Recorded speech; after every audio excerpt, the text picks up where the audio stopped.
Yeah, what's going on? It is the 87th chapter of the Need to Know Podcast. What you need to know, when you need to know on the Need to Know Podcast. I go by the name SaVon. Yo, it's your boy A. And we got the beautiful, I'm not using all those the illustrious. Go ahead and start yourself The up. profound. I don't think you're all those things. The eloquent. She's giving herself names at this point. Riveting. Steph with the styles.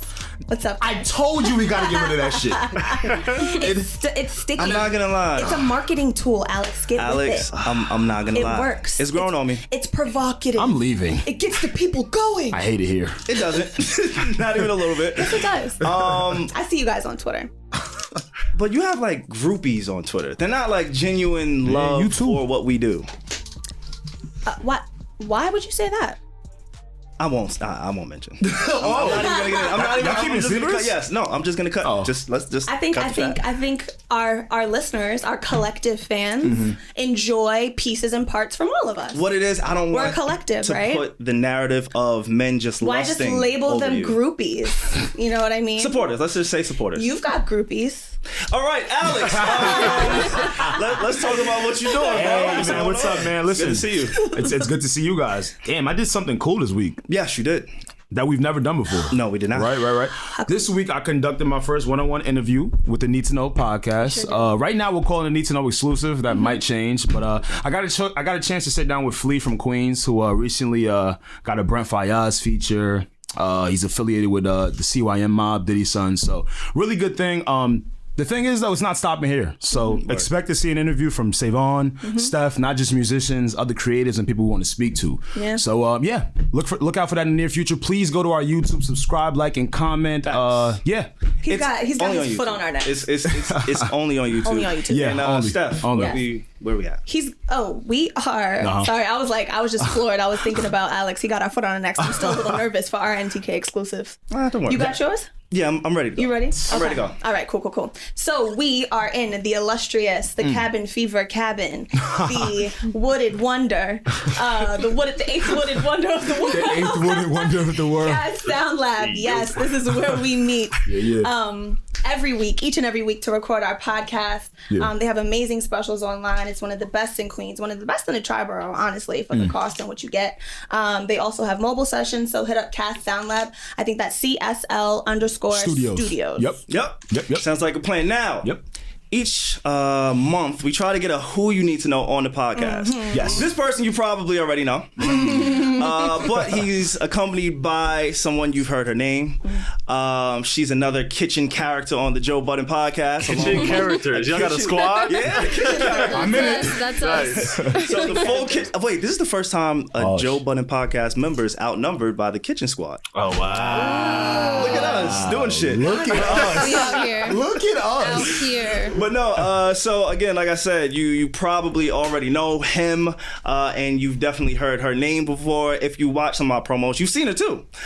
We have the newly engaged Parks and Rem on the podcast this week. Woo! Hey guys. You gotta get a round of applause Oh my button. goodness, you know, round of applause. I just kind of make all the sounds myself. Parks, make one for us. Yeah. There you go. We're here. That's great, baby. That's great. That I sounds will great. say, Parks, if we did have a soundboard, they would say it was like stealing all of the swag from us. So I we kinda, mean, like, stay that's away like from it. standard radio shit, though. I'm trying to tell him. Some things are just standard. I mean, as long as you Yeah. don't take any of the actual drops that we had, Right. Absolutely, but right. Right. But a you little know, round of applause, a little air horn, that's standard. Regular shit. that's For sure. pretty fair. And Rem, how you doing? I'm great. How are you? It's great to see you. I'm glad you guys were able to pull up. Yeah. Yeah. Nice to be here. Thanks for having us. There's like a shadow casting. Oh, this. Is that what it is? Yeah, Stephanie on my it's a phone. ring. Steph, could you admire her ring in the mic? I mean, could you please? I mean, I am floored. This is beautiful. Explain to the listeners what you're looking at. Come on. What is this? Is this a princess cut? Is it a diamond? It's a pear cut. a pear cut. Excuse me. Some say teardrop, but Oh, he got you a promise ring? What's going on? we're engaged. Got It's a lot of sterling promise. silver That's dope. That's around dope. the rim. That's not what it's called. What's this? The band? The band. Words are Yes. hard, guys. I'm That's sorry. gold too, by the way. Not Is it gold? silver. I can Hey, don't call me somewhere. I got the bag on He's it. like, I pay for it. Hell yeah. No, it's beautiful. Your ring is so beautiful. Thank you. You're welcome. He did a good job. Thank you guys for pulling up. Yeah. Steph, Good to I be know you are in this whole space of like, love. Just love. Steph is like the only person who really shows love on the Yeah. podcast. She's like the heart icon in our logo. It's a hard job. Alex is the whore. At the moment. Wow. At the moment. Just Wow. incorrect. I did not know Oh, he's that. out there. Just incorrect. Alex is out Alex, there. you gotta start recognizing his formulas, bro. Okay, you're right. I'm sorry. He His antidotes. He like projects onto you, right? But I'm glad you said it. And then we feed right into it every time. Oh, but I'm glad I you caught said it it. this week. I won't let you get caught. SaVon, are you like that. projecting? No. I'm not. He's totally projecting. I'm definitely He's not. totally projecting. Because then he gets to be like, no, you're the hoe. And then he's like, why? Just because. And then he'll tell us something ridiculous, like right in line of what we're saying of him being a hoe. Okay, I'll take it. First off, I just want to start with Parks. I met Parks about 2 years ago. It's been 2 years already? Damn. Yeah, Time flies. It's been about 2 years, Right. and I think one of the things, like working so closely with you guys, and traveling and being in your home every week, you don't really take those moments to kind of just talk. It's always kind of go mode. It's always like, all right, let's make sure we're perfect. Right. Yeah. A lot of people know Parks on air, but I don't think people know how meticulous he is and how consistent and just how detailed he is. And if you do know, then that means you've been in tune. But for the people who don't, who just thinks he's the fourth mic or whatever you want to call it, Whatever, just mic, voice, on the podcast he is. He's actually kind of showed me how to maneuver. First off, let's start with Joe.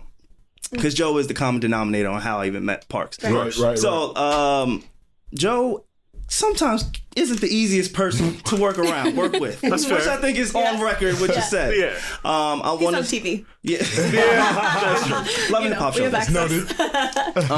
But I want to say one thing that I've taken from Parks is, or what I've noticed about Parks, is he has almost become like a translator on the podcast and even in real life for Joe.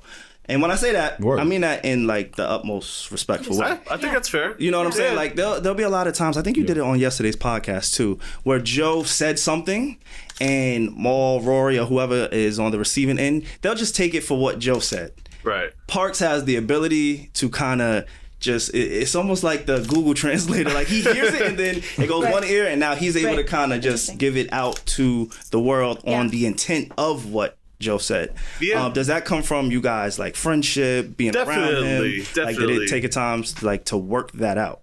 Yeah, I mean, it's definitely from friendship, but it's also just me being around creative people in general, I think. Like, I think I'm good at translating for creatives in general. And I think that's why I've been able to be successful in my field, is because I am a creative, but I'm also not a creative. Like, I kind of wear both shoes, I guess. Yeah. So it's easy for me to take what they're saying and tell it to someone, because they may be saying it passionately, they may be saying it wrong. In the case of Joe, like very like angry or whatever, where to someone that doesn't know him, they'll take it the wrong way. Yeah. But I can kind of like, oh no, this is what he means. For sure. And I think, like I said, just watching you, I kind of took that, because it's always like a learning curve. With any job, anything new, there's a learning curve. Right. And then when you get kind of just thrown in the fire, there's nobody really teaching you anything, you know what I'm saying? So you kind of got to pick up on the strengths and the weaknesses of others.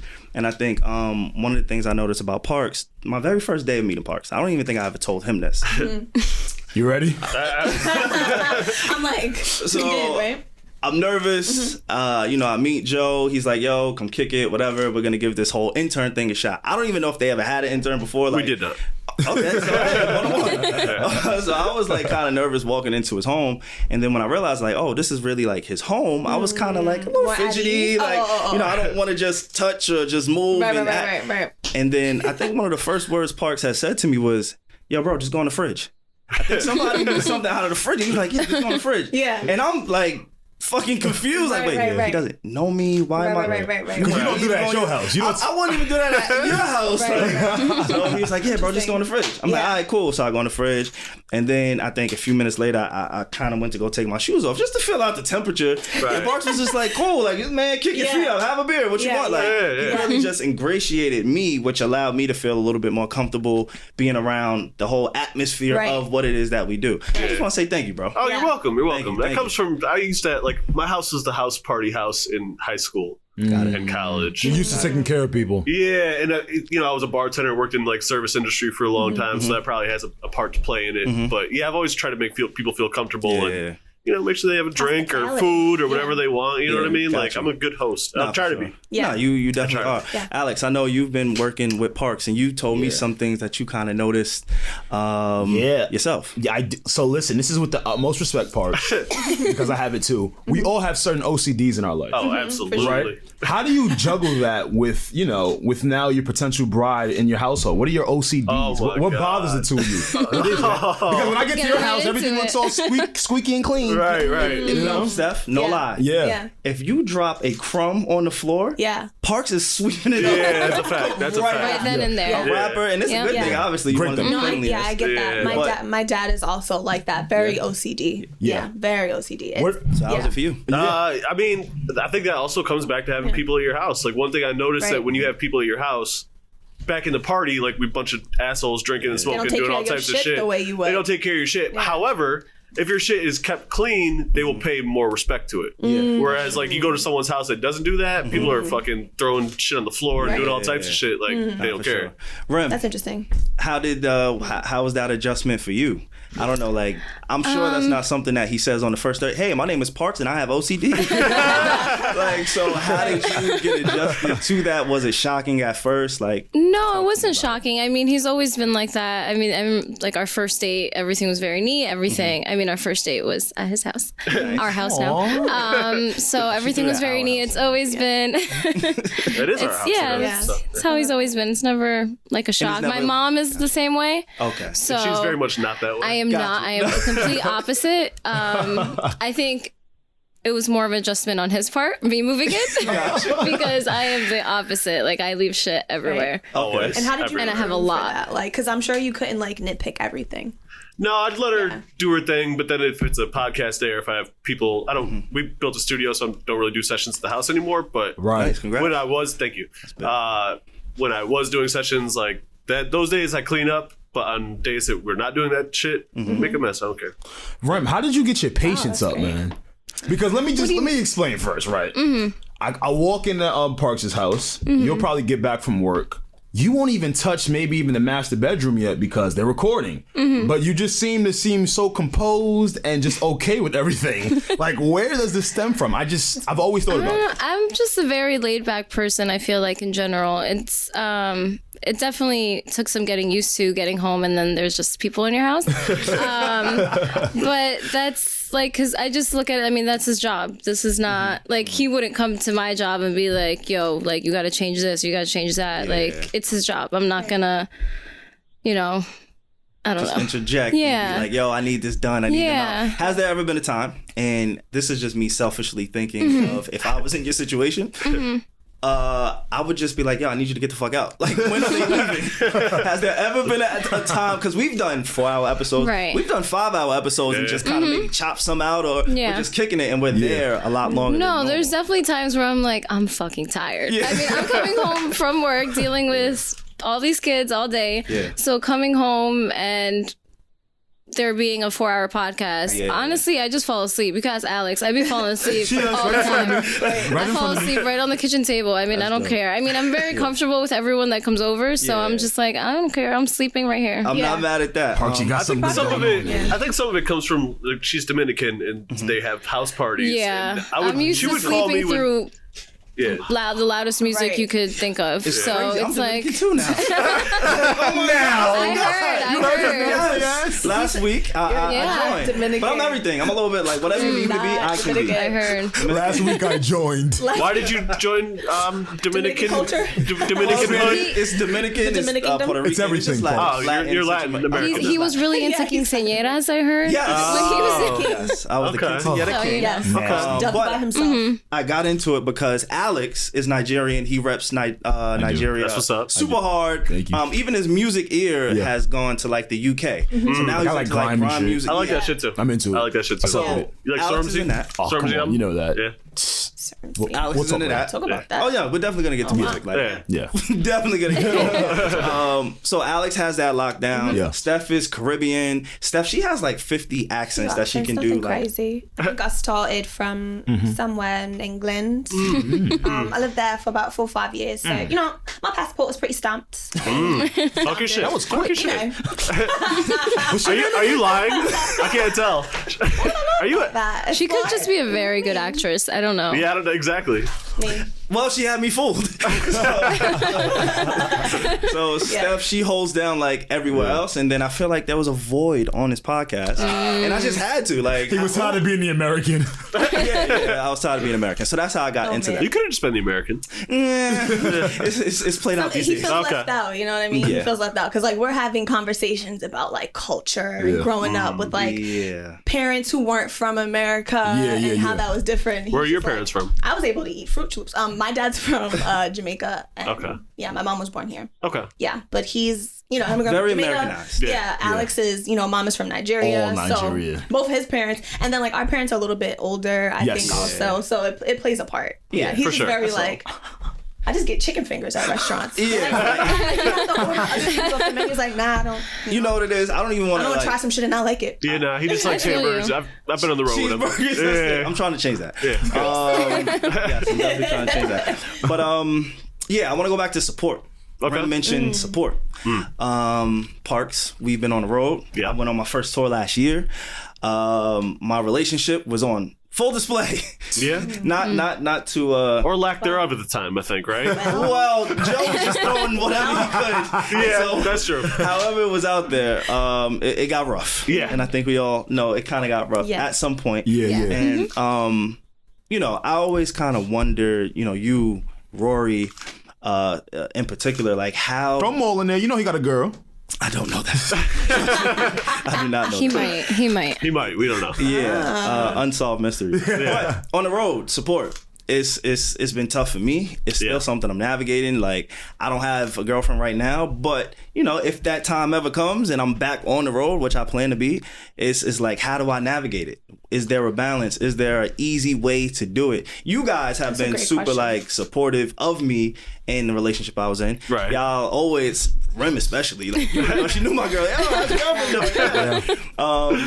So like, what's the formula for that? I don't know if Parks wants to speak to it or if Rem does. You want me to go first? Yeah, go ahead. I mean, I think for me it's just communication. Honestly, that sounds basic, but just texting and answering her FaceTimes, and you know, FaceTime her when I get back to the hotel after the gig, and you know, that kind of thing. Even if we may go out afterwards, she's cool with it. You know what I'm saying? As long as I keep in contact with her, like. Okay. Yeah, I agree. Communication is the key. I mean, the worst is like he would never go through a whole day in tour and just not answer anything, not call back, nothing like that. Because I don't know, that's like,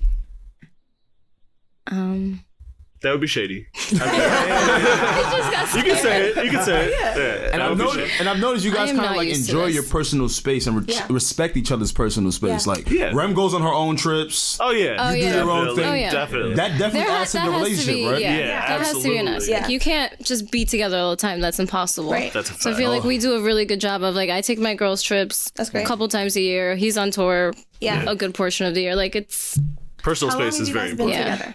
5 years. in now? February. Yes. It'll be 5 years. So, okay, you guys have, because I think like 5 years, you probably aren't the same people you were like 5 years ago, right?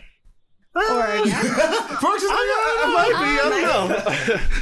or for you, because I guess like 5 years. I guess for me, what I mean is like 5 years is like a good amount of time to like get to know somebody. Yeah. Or Oh, see sure. some changes over an amount of time. Right. Sure. So I guess like speak to that whole aspect of like individuality and like, because that's kind of what makes a relationship thrive, right? Like not getting lost in each other, I guess. Yeah, for sure. You know? So how important was it for you guys to maintain your individuality in the relationship? Oh, super important. Yeah. I think that comes with space and being able to hang out with your own friends and go out and do things aside from sit with each other all the time, or bring each other around with the friends and sometimes not do that. I think that allows you to maintain yourself while still growing and you know, all that kind of thing. Well, the three of us had a nice little time this weekend. Yes, we did, and we saw the two of you guys enjoying a beer. What did we do this weekend, y'all? First off, it What was happened? super accidental. No, Parks, seriously. How did we end up at Parks' house? Like, at Parks' house, I was like, hey, that's Parks. No, literally, in the middle of the story, we're like, oh, wait, he's outside. Oh, shit. SaVon has a tough time ordering Ubers. So, I You do. do. This is fucked up. Especially You when do. I'm drinking. Wait, what? But so what happened was we had went out and then we were nearby the studio and my phone is like programmed because I call them all like the Ubers and shit or myself or whoever. Yeah. And we were there and we were gonna go over to Starlet's. So I just said, We were at Melody. yes, bet. yes. That makes sense. And I just typed We in went to 2 address. spots? And You were drinking. Excuse me? it said that that the Uber was there, but then I looked and it was at Parks' house. So I'm like, fuck it, let's just walk over. Right. But I was like, damn, please don't let him be outside. Please don't let him be outside. I'm with the whole He Need is to Know always crew. outside. Yeah, and I got from LA. Why you didn't want him to be outside? You jealous to show us off to your other friends? Right. Damn. I told you. Be your own people. He was like super apologetic about it. I'm like, y'all could have like came in and hung out. Like, Yeah. Be your own people. Parks, Right. you know, I'm super like yo, Parks, I got somebody coming. Do you mind? Like, that's just how I'm. I appreciate I would never want anybody to do it to me. Yeah. So then it's like you see a whole gang of people with me, and I'm like, fuck. We did look like a gang. Yeah. We did look like a gang. y'all were a little Making deep. enough noise. Y'all were a little deep. Parks was super cool. I want to go back to the road really quick, and this is probably my last question. So, Also, I would add in the road conversation before you get that point off.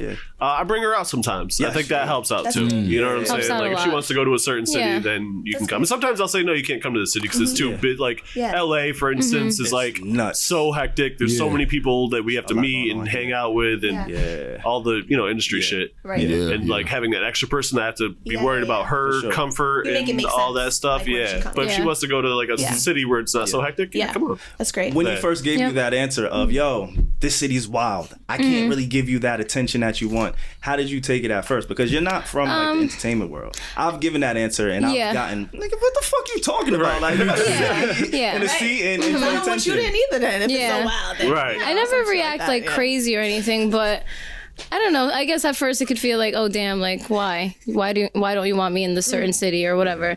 And like on the podcast they be saying shit, so I'm like, oh.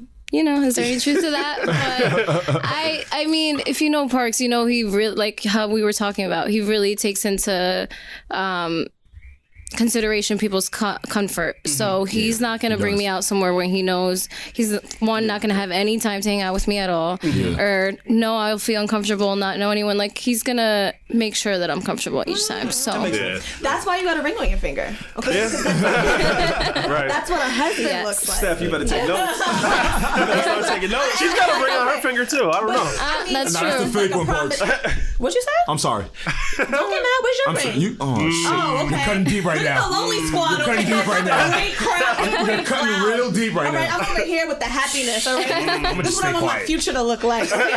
We would SaVon and his lumberjack ass sweater. Oh my god. No, let's not talk about his sweater. I'm sorry, SaVon. The verbal abuse is No, It's I do. real. It's really bad. It's really bad. I have a lot of pent up aggression against see that. SaVon because when he jokes on me, I can't get in fast enough. So I think about them later. I ruminate on them. Yeah, I'm like, yeah. ooh, wait till next Wednesday. Just let them know. Not a healthy way to live. not at all. I'm not advocating for this, Yeah. but this is a safe space, right? No, absolutely. It is. Absolutely. Parks, has tour gotten easier for you? And what I mean by that, I mean like, dude, from like sitting in a Suburban, in one Tahoe across the country to now first class flights. Like, come on, how does that feel? Oh, dude? it's great. It's great. It's got a lot easier. It's still hard in that you're traveling a lot. You don't really sleep as much as you might usually like to, but it's much better now than it was when we were on the underground rap circuit. Like, Wow. yeah. Did you think it would get to this point when Joe gave you the call, like, yo, the studio in Jersey's down, you're my guy, my engineer, you got a studio at the crib, we just gonna be here for a few weeks to kick it.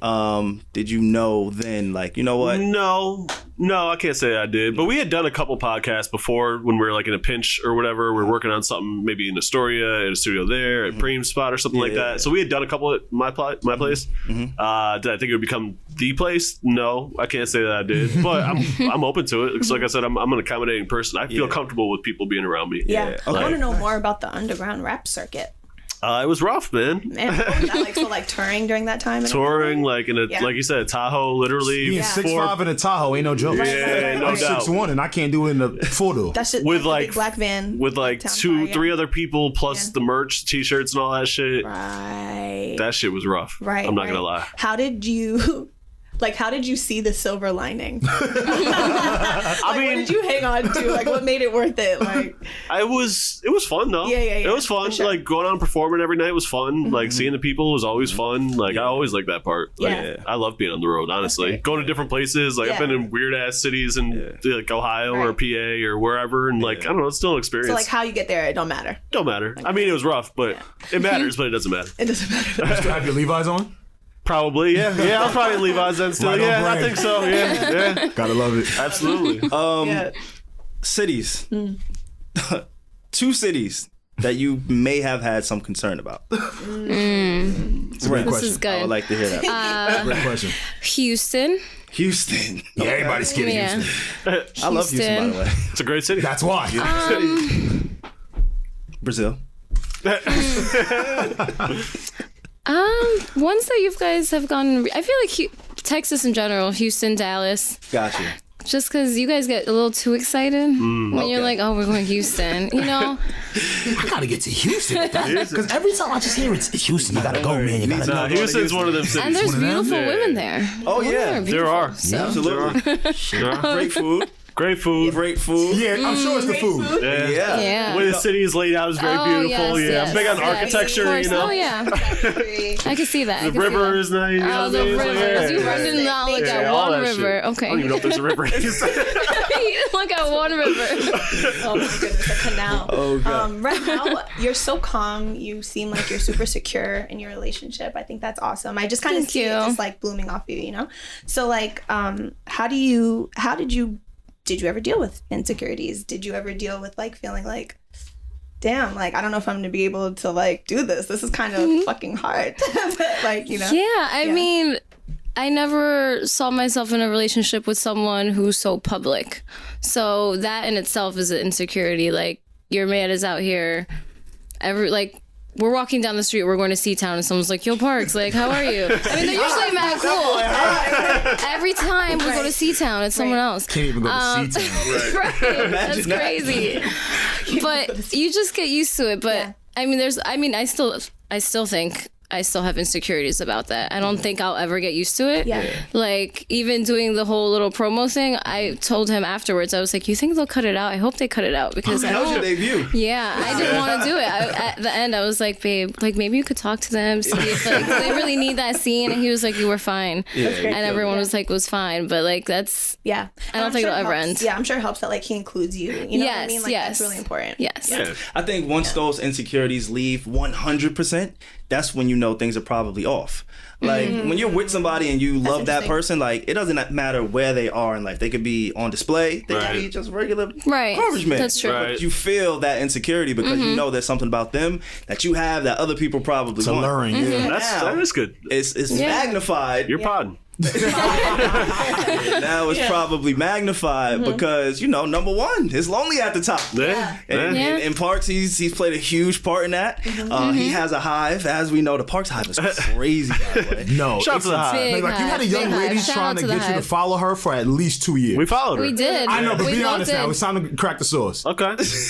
Were you doing it on purpose? What? Not following her? Yeah. Yeah, I was mad that when she was in LA at the meet and greet or whatever, or not the meet and greet, but she came to the show and didn't say hi to me. And then we went to a club. Rory had a party, and then she was there and didn't say hi to me. So I'm like, Petty gang. yeah. So it's like, how are you supposed to be the leader of the hive? And you don't say what and you're up. not even saying what up. Yeah, but shout out to Athena. man. Shout out to Athena. Shout out to her. Yeah, like when you see somebody in person, it's kind of just like, oh shit. Like, Yeah. I mean, I'm kind of awkward, but I address my awkwardness by just trying to face it head on. So I'm like, hi, I was really nervous to walk over here to see you because I know you on Instagram and you know absolutely nothing about me at all, but I'm a huge fan, and I'll say that in one sentence, and that'll just break the ice. That's amazing. Make fun of myself, you know? Plus, she was making amazing content about me not following her. Yeah. I was like, oh, we gotta ride this out for a while. Like, sometimes when you're a regular person on social media, you think to yourself, all right, you're either ignoring me or you're probably just not seeing it because you got a bunch of followers. Right. Mm-hmm. You were seeing it, was just like, nah, you're being I would fake. retweet her all the time. Yeah. You still not follow her. Yeah. Petty king. Absolutely. No, she was making great content. I was gonna let it ride. Nah, she was. That's dope. The Parks Hive is well and alive. And how do you guys kind of navigate on social media? Like, how do you approach it, Rem? Because, you're not in the stratosphere that Parks is kind of accustomed to now, right? Not even a little bit, yeah.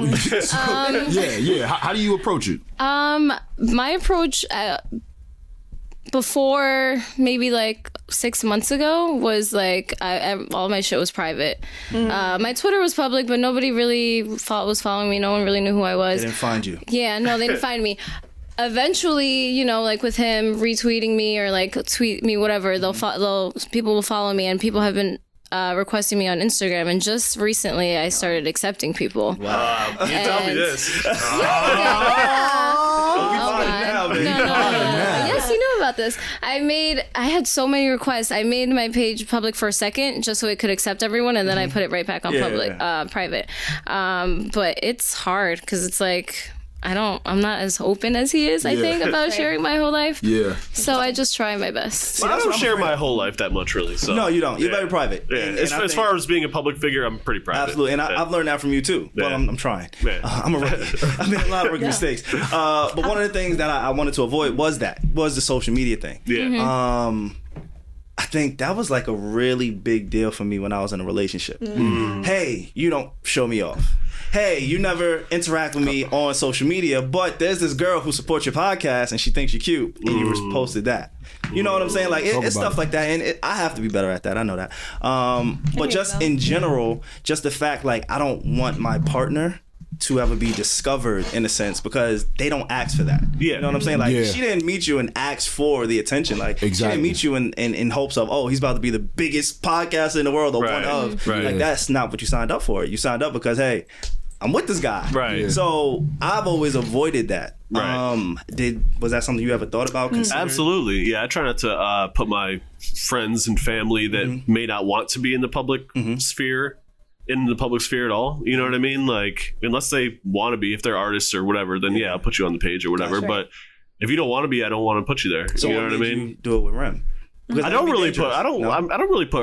at her on Twitter even really that often. It's not that often. I try to protect her from the wolves. Well, we're glad that you guys came here to talk to us. But see, Rem's dope, man, because not all women like Rem. Let's be honest. Yeah, that's true. Let's be up in. Pierre, I see you nodding your head over there. You going through it too, huh, partner? It's all right. Just put your seatbelt on. You be all right. And I think balance the same way that you have to balance being a public, what is it, a public figure, with also keeping your valuables safe is you have to find that balance for yourself. But also I think what was I gonna say with Rem? I hate when that happens. I'm brain farts, y'all. Brain farts all the time. It's all good. Balance. I was putting balance together somehow. Yeah. You're so focused on trying to insult me that you just you see what happens. That's why you gotta be nice to people, because then it comes back around. Damn, that karma happened quick. Yeah, right. You know what I mean? But shout out to you and staying balanced. It'll come around. Love to see it. I mean, I think people have unrealistic expectations of that stuff. Why do you want to be on the page? You know what I mean? Go ahead, go some more, Parks. What do you get out of that? You know what I'm saying? If you're not trying to be a celebrity or whatever, why do you want to be on the page? That's weird. Why do you want attention from people that don't care about you? That's kind of things I never understood. Yeah. This guy doesn't even have an icon picture. Right. But you want him to know who you are. Right. Okay. Yeah. You got it, Steph? It's a fact. Yeah, I got it. It came back to me. So balance, right? Imagine if I was just to forget it again. I feel like somebody who is in the public sphere, you have to be the type of person who's kind of grounding for him, I guess, in a way. Where it's you're like a retreat that he can like get away from like all the loudness, like from like I don't know. I think it would be harder for two people who are both in the limelight. Oh right, You know what I mean? absolutely. Because it's like, what's for you? Like, where do you guys de-steam? You know what I mean? Like decompress from like your your outside world. Yeah, absolutely. Yeah, I can't I'm constantly telling him like, get off the phone. Right. Like, let's just, you know. Yeah, I don't understand how like celebrity couples exist. I mean, I get it because like they can understand you, but then it's also like, damn, you just like whole shit is the camera's never off, like ever. There has to be some privacy. That's tough. Right. With Parks, you're in a unique situation though. Yeah. Because you got into what you got into because you love it. Yeah. And you were like really fucking good at it. You don't like most engineers don't get exposure or have a hive or have a voice. Yeah. So I don't even know if that would be a thing for you, like a celebrity couple. Because you didn't really get into it to be a celebrity. I don't think. No, I didn't. Right? No, I didn't think so. And you're one of the few people to have a positive hive. Yeah, Like I don't see a They're lot of so hate. great. Nah, I love them. they're great. They're so nice to me. I love that. They're great people. so Yeah, nice. that's dope. That's Yeah. dope. I want to talk about the podcast really quick, and then we can get into music because I know Alex is like scratching like talk about music. So you guys say a lot of wild shit on the podcast. Correct. I do a lot of flagging on the podcast. Which we never even take out. We just let the flag live. Yeah, Most of the time. The flag lives. Word. I do a lot of flagging, and again, sometimes it may spill into, hey, Rem, or something that she may feel a way about that Joe may say on the mic. Has there ever been a time you was like, yo, bro, did you really have to say that? Did you really have to go there? Like, is content really that important for you to kind of say something that may, you know? Nah, Joe is for the most part good at not saying anything personal. Yeah. You know what I'm saying? He might say some wild shit like, let's go to Brazil and fuck bitches. Yeah, like that. No, but that I know a that's joke. potting. You know like, what I'm that's saying? not. It's not a joke. And I will say, it is a joke. Let me not say that. It is a joke. But to every woman, it doesn't come What off do you mean like it's a joke. not a joke? No, Oh, yeah. And I say that because I've dealt with it. Right. Right. So that it's not a joke. It is a joke. Right. Yeah. But it shows a sense of like security in you, I guess, where it's like, oh yeah, go to Brazil. Fuck. Like if that was me, if I was in a relationship, I would be paranoid to go to Brazil because I know she circled that date. Right. Like, when you going to Brazil? Where we at? Right. You know, I think I'm just so used to like them just talking shit. Like I know, whatever. I'm coming too. And also, when you're podcasting, I think it's so important to speak from other people's point of views. Yeah. Because after you do episodes upon episodes of yourself and your life and blah, blah, blah, I mean, everybody knows everything. You have to speak to other things where other people can relate to. Yeah, you know? absolutely, absolutely. And she told me that pretty early on, like when she moved, because we did the podcast before she moved in, so she wasn't there all the time. But then when she came in, the first couple episodes may have been a little bit uncomfortable for me, but she was like, no, just do what you got to do. Yeah. We'll deal with when I'm mad at you later. But she don't really be mad at me. She understands that it's just This is what a for the healthy pod. relationship looks like. Take some notes, Steph. This is what a healthy relationship. Yo, come at me one more time. I'm sorry. This is all you. You need to take the notes. I'm sorry. You I'm in a relationship. Oh, it's funny, Show him right? your promise ring. Show him your ring. He's so sad. It's funny, right? Alex. I'm jaded. Listen, we'll talk about it later after. right, You know all what I right, mean? We'll talk all about it. right, We'll that's figure fine. out the root of that issue. I'm getting to Parks You now. know, the therapy session that we have that SaVon is not a part of. We're keeping that in the tuck, all right? You know, I it's don't our want to be own. a part. I'm cool. Parks. No, but shout out to like your just incredible like sense of self and you know just knowing who you are. Like you have to give your partner like room to be them and to be who they are and to be free. Yeah. Because I think especially when you're in a relationship for a long time, you know, it's just like, oh, like you may lose that sense of self or you might feel ownership or you might feel like jealous or whatever. So it's so good to have that sense of self. Would that be something you struggle with, Steph? If you were in a role of Rem? Yeah, like if I wasn't, because I think in my situation, like I'm more so like in front of the camera, right, kind of thing. And so, you know, something we joked about, but I was like, oh, you know, you ready for the fame? You know? And he's just like, yeah. Like, how long have you been in a relationship for? So we've been together for a while. It's been like 8 years. Oh wow. Oh wow. That's a long That's time. so beautiful. It's been 8 years. But I'm not getting any younger, okay? Were you in like a high school? This is like a high school sweetheart? So we were best friends. Okay. Like I met him while I besties. was in high school. I was like 18. We were best friends, and then we fell in love. That is so beautiful. I love love. Look at Sour Patch over there. Oh, Mad as hell in the corner, like, shut up. Yeah, Steph, take some notes. Write notes down on the side for myself. No, I'm learning, man. And he's not in entertainment at all or anything. So the funny thing is I think he experienced like the entertainment life earlier. When I was still trying to figure it out, he was very much like he wanted to do artist management, and he was on the road, and he was tour manager. So he knows like this whole life. Right? Oh, okay. And you know, even just like putting me onto like music and culture and really teaching me about like hip hop. Like shout outs to you, babe. You know what I mean? So I feel like in a weird way, like he kind of like prepped me for this by seeing him and how he did it, and he already knows, and he realizes that's not what I want. I want something else. Does he manage you? He gives me like pointers, like you know, for interviews, and like, oh, when you interview this person, like ask him this, you know, if it's somebody that you know he knows or something like that. Interesting. Yeah. Wow. So it works. I like it. I like it. Like I like how you mentioned like he kind of puts you on to like music and stuff like that. Yeah. I wanted to speak to Rem sort of about that because like Parks is like a bagpacker, Wu-Tang, you know, 1990s. Yeah, that's me. That's me. You know, mad underground. he like scoffed at me when I didn't know you were playing. What was it, The Firm earlier? The Firm, that's Nas, AZ. That's Nas. I mean, that's like a platinum record. They don't know about AZ. I feel bad. Nas from Queens. Yeah. But he from Queensbridge. That's the other side of Queens. I don't Stop know it. nothing It's about that. Queens. I don't know nothing about that. You should check yourself. My Anyway, bad. thank you. But yeah, just the fact that he's such like a backpack type. He likes that type of music. What's your music taste like? Were you attracted to that at first? What was it? Was it just the 6'5" white chocolate that did it? Hey! Come on, I gotta big up my kid. I gotta big up my kid. It was definitely that. I had really no idea of the type of music he listened to. I mean, I think earlier on, like I met him at the studio, and I met Preem, and I was like, oh, this guy is so nice. Did you know who Preem was I at had that no moment? idea who the fuck Preem was. The most legendary guy. No idea. Now I know. Like he definitely puts me on to shit. But my music taste is all over the place. Like I love me my bachata, salsa, Better put your merengue. boy on. How on? Quinceañera King. Newfound love. Fun fact. Let's look them in. You said Habon. Habon. SaVon's name in French means soap, Yep. Okay. and you say Habon. Soap in Spanish. That's so. Oh, I'm sorry, soap in Spanish. I fucked up Spanish. Yeah. Sorry. SaVon is the soap in French. Ah, there we go. SaVon is soap in Habon French. is soap in Spanish. It works. It works. Okay. I was born I see with it. I Latin see the shit, vision. man. I see it. Look at you, bilingual. We You are accept you. soap. Did you watch it? I never knew that about you, but now it makes sense, man. You are He soap. cleans everything up. Yeah, man. He does clean everything up on the pod, right? I'll do that. Sense.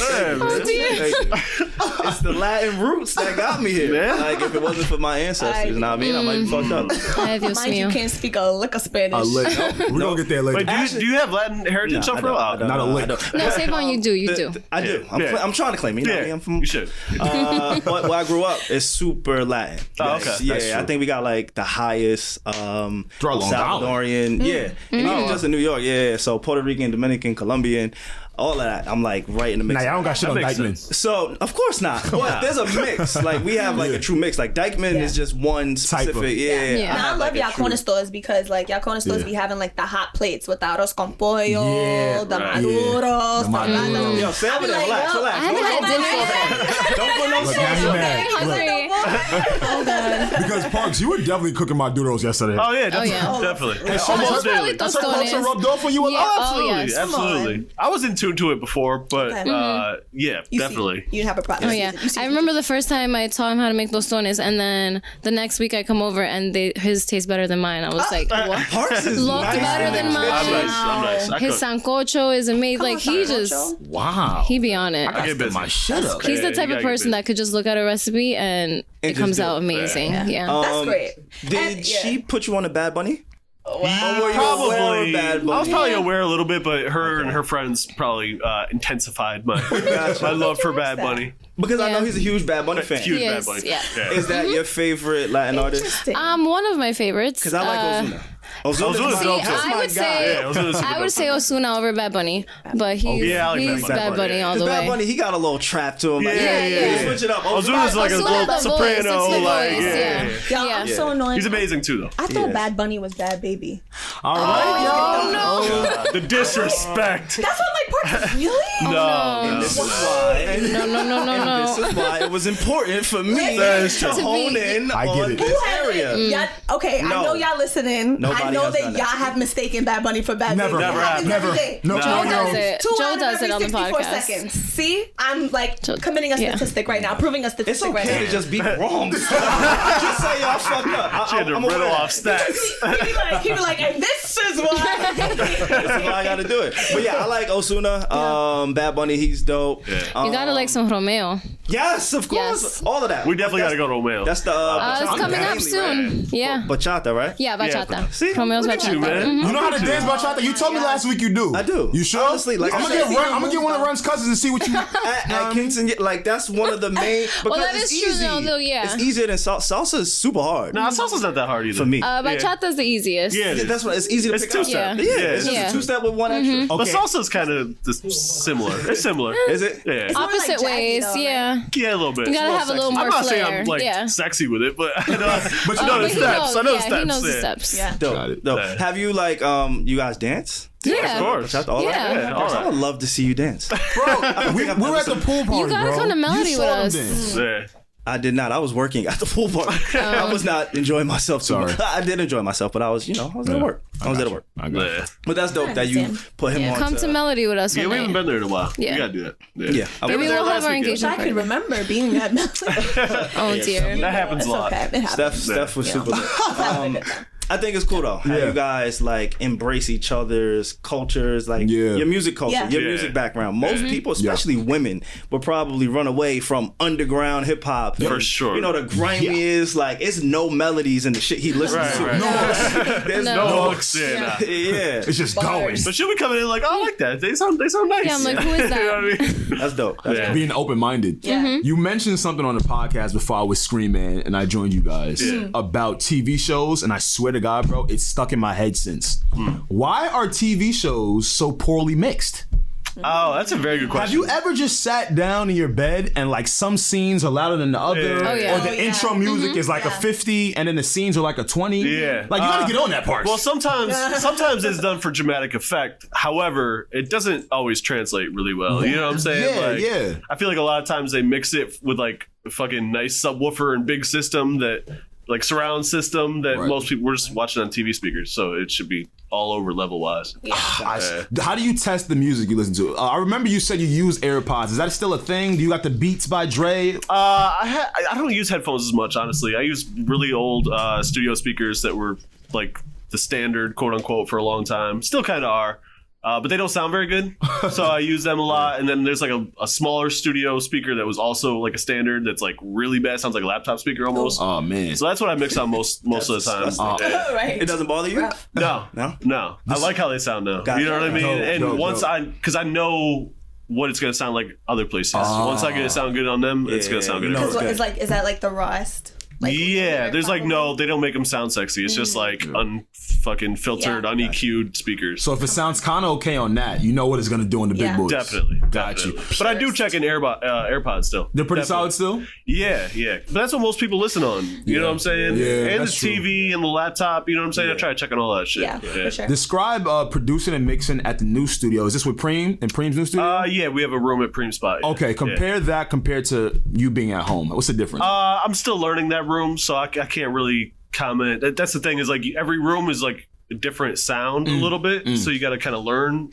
the sound. So I still feel most comfortable at home, but I've mixed so many records in so many different places at this point that I kind of know how it's gonna work. Yeah. Like if I EQ it the way that it's supposed to be EQ'd and level it the same way, Yeah. most likely it's gonna be pretty accurate anyway. Are you still upset that you never got your credit for producing on Kanye West's graduation album? I was just an assistant. Just an assistant? But Okay. yeah, absolutely. Yeah. Assistant engineer. I probably should have got a credit on that, sure. but it's fine. We're gonna say it on the need to know. Yeah, for sure. It's fine. Where did you- I was young and yeah. dumb. I didn't know Yeah. that like was that. important. Now is now. Yeah. Where did your love for like music come from? And just like sound and My family. My dad had like a huge record collection. He wasn't a musician or anything like that, but his cousin was a musician that played like he's like one of those people that could just like touch any instrument and make 100%. yeah, like off the bat, like grab a trumpet, grab a piano, Ryan grab Leslie? whatever, and just play. Yeah, that's fire. So he would always like encourage me to play and shit like that. But yeah, it's my dad's record collection, honestly. Cool. Yeah. Did you play instruments when you were younger? Yeah, absolutely. Yeah, What did you play? Guitar? Guitar mostly. Yeah. Okay. Yeah. Piano, you know? Any Piano like later. horns? I think piano in high school I probably picked up maybe, or even early college. My first instrument was trumpet, but that shit is fucking hard. Yeah. That shit is really like physically very fucking difficult. Tiring. Oh man, your lips get fucked up too. Like if you ever see any like old jazz musicians, like their lips be their shits be like fucked up because you gotta like put mad pressure on that shit and like blow through it. Like it's pause. You see me put on my Blistex right now. Yeah, nah, that shit fucks your lips up. For sure. So I was in like 4th grade trying to figure that shit out. I couldn't do it. That's crazy. That shit was difficult. Well, you work with a lot of people. Yes. You work with legends. We already mentioned Preem. Yeah. Nas, I know you've mentioned at some point. Drake. Yeah. Everybody. Kanye. You just mentioned everybody, honestly. Like Joe, fuck it. Eminem, I'm sure, right? Eminem. Yeah, I've got credits on the Eminem stuff. So you've worked with a lot of people. Yeah. Has there been somebody you haven't worked with where you're like, damn, I would love to kind of get in a room with him, a space with him, work on a project with him? Yeah. I would like to work with Jay-Z. Yeah. Obviously. Oh, yeah. Well, honestly, I would assume you did. We just listed. Yeah, no, never worked with Jay. I've never really. I would like to work with some more TDE guys, I guess, in a deeper capacity. I've been in this. Kendrick came to the studio one time and hung out. He didn't record anything, but okay, dope. So that was cool. Got to get Isaiah Rashad back on the map, man. Yeah, what happened to him? I don't know, but a good question. love Isaiah He was super Rashad. dope. He was really good. Yeah. Sylvia Demo was like my shit back to back. Has there ever been a time you worked with somebody and was kind of like nervous? Maybe not recently because you're like, you're Parks now. Before, like Kanye West and it was the Graduation album, right? Yeah. At that time, he was probably at his peak, or at least in that, you know what I'm saying? He was in that space. And somebody who was an intern, I can only imagine it's like pressure. It feels a lot of pressure. It feels like, damn, I don't want to mess this opportunity up. Yeah. And maybe I could just speak for myself. It's like, damn, do I even deserve to kind of be in this space? Right. Hell yeah, I was in there fucking putting up mics and coiling up fucking chords for fucking 8 months or whatever by the time you came in there. So you never felt that kind of nervousness with I don't him think per so. se? Honestly, no. I don't think I really ever felt too nervous around people. Not really. I mean, sometimes when people go in to record just because people like shit different, like they want the beat louder, or want the vocals lower, or want more sometimes that can be a little bit nerve-wracking at the beginning. But as far as like being in the room with someone, no. What about you, Rem? I'm sure you've met a lot of people that you saw on TV or heard their music. Yeah. And now that next to Parks and with Parks. Most of the time, I don't know who they are until after. I'm like, baby, who was that? That's great. We'll even So be in the I don't kitchen even know. sometimes. Like, who's that? I don't have the time to get nervous because I don't know who they It are. doesn't like appear right away. It's like I don't recognize. Is there anybody that you would like to meet in hopes of meeting? Like, hey, babe, at our wedding, I want this person to sing or this person before. I would like to meet Romeo, probably. Okay. Oh, that's Parks. Or like Just on the other Parks. side. If I had to pick like one band though to like perform my wedding, it would be like Aerosmith. nice. Okay. That's dope.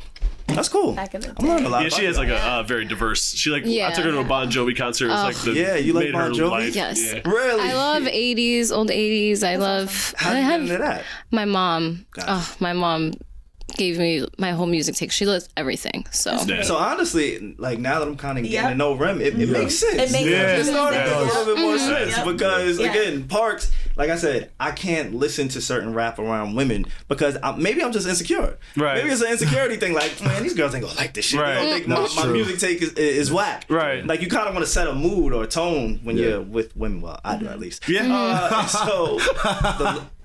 What's funny? You're just hilarious, bro. You don't want to set the mood when you're with women? Certain music? Alex said you gonna get what you gonna get. I'm gonna keep it on with you. You put on whatever. I'll put on whatever. Yo, Alex was dead laughing at I'm you. not there yet. Nah, I'm gonna say Vaughn. I put on something that I will hope will appeal to the Don't get us women that wrong. I'm saying, with. like, Sometimes However, it's selfish of me. However, if like I'm in the car or something like that, no, I'm putting on what I want to hear in the Gotcha, car. yeah, You know what I'm yeah, saying? yeah, Like there's certain places and times, or if it's like the afternoon or something like that. yeah, Nah, I'm gonna put on the is shit I like- want to hear. Alex is on dark mode this year. What's up? I did nothing. You're Change. Change. For the better. But no, it does make sense now. yeah. Like sure. a better understanding Yeah. of like how it's able why to it works. gel Yeah. so smoothly and Yeah. because I People do wanna know admire about, it. about Like, relationships. Like as what one makes of- the thing work. the few people who kind of get to see you guys up close and in action, like I admire it. And you want to get to that point. And then next to her every single week, Steph is like an advocate for love. Steph loves love. You know, too. You guys, Rem and Steph, y'all never met each other, but you have probably single-handedly asked more about my previous relationship than anybody in my life, including my mother. And that just shows like the type of, you know, women that you are. So it makes sense. Yeah. And knowing Parks a little bit and getting to know Rem. And like I said, Steph, she doesn't like force it on you, but she embraces love and she wants to spread love and she wants people to feel the love that she feels. Because it's a part of everybody's life. You've either not had it and wanted it, or you want it and you're looking for the right person to give it to. You know what I mean? Like sometimes we get in like caught up in our you know, careers and our fears and how we've been hurt in the past. And I get it. You know what I mean? We all have baggage, but like connection and connecting with others and finding someone who loves you and who accepts you, like, and it works. That creates, like, you know me, I go off the deep end, but that creates better family structure. That creates raising children that connect with other kids better. They go to college. They know what good, sound relationships look like. So it's important. But we've, you know, like we've been hurt, you know, and that makes it makes it rough. Yeah, everyone but Maul. Everyone but Maul. Shout out to Maul. Gotta get to that level of unbothered me. Right. I gotta get. But there. if you're unbothered in like the bad things, you're also unbothered in the good things. That's how I it's see like it. You just numb yourself, so it's like never Is that too unhealthy? high, never too low. Yes. Because I think that's where I live at life. Yeah? Yeah, like something good happens to me, and like in the moment, I'm like, all right, dope. I literally will tell myself, all right, bro, calm down now. Just I do that too, though. Yeah, because I'm like, bro, it could go left. Yeah. But then, because it just keeps me balanced, because I never get too low either. Yeah. Even if something bad happens, like, all right, dude, you'll get through it. Yeah, pessimism is the ultimate optimism. You know what I'm saying? You know you're like, an author. No, because if you don't expect anything, you know what I'm saying? Exactly. It's kind of like a Buddhist thing too. You know what I'm saying? No expectations leads to, or low, like negative expectations. Like, oh, this is gonna be shitty, and then it's great. Yeah. Or maybe it's just all right. Right. Oh, that was great. Exactly. Yeah, it's a good way to live life. It is a good way to live life. I think I'm happy. I mean, I challenge it. Yeah. Challenge it. Challenge Go on it and do it. Because I think I'm emotionally stable. Okay, sure, that's fine. But I think that we experience emotions on a spectrum. We have a vast spectrum of emotions because that's just how we were made, right? So if you live life on like, oh, this is just what I'm expecting, you can't live past the level of your expectations. How do you dream big? How do you know what I mean? How do you take that excitement from doing one thing and add it to like the next thing? You know what I mean? Like, I don't know. I think excitement helps you. I think excitement helps you build up and be expectant and live higher than just, oh, I'm just right here in the middle, kind of just not expecting good, not expecting bad. But think about it like this, right? If you're right here in the middle, right, mentally, and everything else is elevated, what's the issue? I don't understand. Enjoy it, because how are you enjoying it? No, I do enjoy it. I thoroughly, I promise you, I literally enjoy all of it. It's like a mental note in my brain where it's like, yo, bro, just relax though. I'm the same way. I'm telling you, because literally in a blink of an eye, it could change. Absolutely. And you have to be ready for that. It does often. The older you get. I critique people that are not ready for the change. Yeah. Because that's on you. Yeah. You thought it was going to be all sweet and good because of your excitement. And I'm sitting here like, no, life is not like that. Well, I'm not saying to only experience one emotion. I'm saying you have to go with it because it exists on a wave. So when you don't feel that fear, you'll feel it another way, or it'll come out another. When you don't feel that excitement, like you have to experience a range of emotions. And maybe I'm not saying it like how I'm feeling it, like how I understand what you're saying. Like fully embrace each emotion. You know, it's like you fully embrace it. Like, I do that. I agree with that. Yeah. I agree with that. I do embrace it, but I don't live in it for so long. Yeah. I think that's what it is. I think there's a balance. It's a I think like go back to your words, Steph. Balance. I think you do want to live in the world that Steph is saying, like you want to show those emotions, you want to feel those emotions. But then like Parks and Alex is saying is like with great expectations comes great disappointment. Absolutely. Yes. Absolutely. And so you gotta be ready for that. Yeah, you gotta balance it. No? And listen, in the music business, there's a lot of fucking disappointment, man. So like that's partially probably why I'm this way, because like one day you'll have a credit on a great record, and then the next day you might get the record doesn't make that album. You know what I mean? Like, or the money gets fucked up, or whatever it is. So I'm just kind of trained myself to be a little even keeled as far as my expectations and celebrations. I do try to celebrate though, for sure. When we get the number one thing, let's get some champagne and have it. I try to celebrate. It might be like based on your career. Yeah. Like with mine, I feel like I have to celebrate every little thing. Like every little thing that a kid does right, I have to celebrate it because, they need I think, reinforcement. exactly. I think that plays a big part in it. And you work with older kids, big kids? Older kids, 16 to 21. Oh, okay. So you really have to not necessarily set expectations, but understand who you're dealing with. Yeah.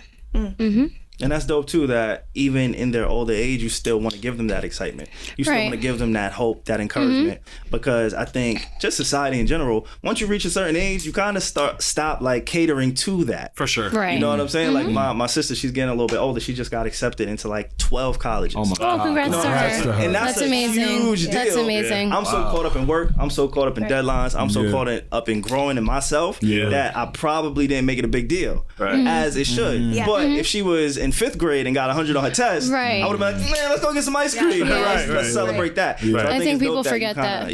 No, that age is like and you don't need it any less. You probably need it more. Exactly. That's the type of age, like when you're 15, 16, 17, 18, that's when you need the most reinforcement, I think. You know what I'm saying? Because that's when you're about to embark on actual adulthood. Yeah. You know what I'm saying? Like, especially when you've gone through so many disappointments already. Like at that age, you've gone through disappointments. Like, give me something positive. Yeah, I don't know. To kind of look at. I'll stand over here in the love corner, the love, my feelings, all these feelings. Like, I don't know. I'm standing with you. I'm standing with you. And I don't want to be misunderstood, right? I don't want to be misunderstood because I think, and you do misunderstand me. I think that you don't always hear fully what I say. So you think when I say embrace your feelings, you think I'm saying, all right, Steph, like you've just always got to be so positive. And that's not what I'm saying. No, not that. You know what I mean? But I just think... what I'm saying like for like this, you know what I mean, is that when I was a kid, I told myself I was never going to stop being joyful. That's what I told myself. I said, I'm never going to stop being joyful. And it's not because I didn't experience things. I've experienced a lot. Like you guys have met me at a very different point in my life, you know, and all glory to God, you know, but I just, you know, I see things, I see people, I see how I can't explain it, but I see past what they try to show. Yeah. You know what I mean? Because I've done a lot of inner work and reflection for myself, and I'm not different from you guys. We're all humans, you know what I mean? So I don't ever mean to get like overly mushy and like let's all cry together. You know what I mean? But it's also like I know how hard it is, how hard life is, and we have to do what we can. You know what I mean, to maintain. And I do commend you, Steph, because she works with a male dominant room. Each week. I kind of wanted to speak to Ren. How did it feel the first time you met the guys? Wow. That energy. You know, how was that for you? Yeah. I think the first time it wasn't a podcast the first time I met them. I think we were just going over Joe's house probably or something. Yeah, that may be true. Yeah, I think it might have been a Pacquiao fight actually. Yeah, it was like, so it was a very chill setting. Mayweather Pacquiao. It was a very chill setting. Yeah, and there were girls there, like their girlfriends or whatever. So it wasn't. By the time that I moved in and it was podcast time, like I feel like I kind of knew them. Not really, not as much as I do now, but it was it was comfortable. Gotcha. Are you comfortable with us yet, Steph? I think we're growing and learning together. I love you guys. It's crazy. No, I love you guys. I really do. Almost 100 episodes and it's no. And you know why I can be here? You know why I can really be here? It is rough to work with, you know, a bunch of guys, especially being a woman. I never realized that before. You know what I mean? So shout out to all the women who work in engineering and tech and just fields that are a lot like science. You know what I mean? That are male dominated. Shout out to y'all. But you know, I think on a general level, like you guys have been very welcoming and open, and the fact that you had two guys on the show and they said, you know what, we need to diversify a little bit, whether it be a different race or a different gender. You know, so yes, I do have to fight. Like I got my spot and I do have to fight for it. You know what I mean? You think you have to fight for it? No, I do. And the great thing is, your hive is bigger than mine. The great thing is that it's not even out there. It's in here. It's in here, and there's little privileges you don't have to worry about. So how I make it through is I say, stay joyful. You know what I mean? Stay joyful. I like that. And then I cut your ass. Full circle. Balance. That's Balance.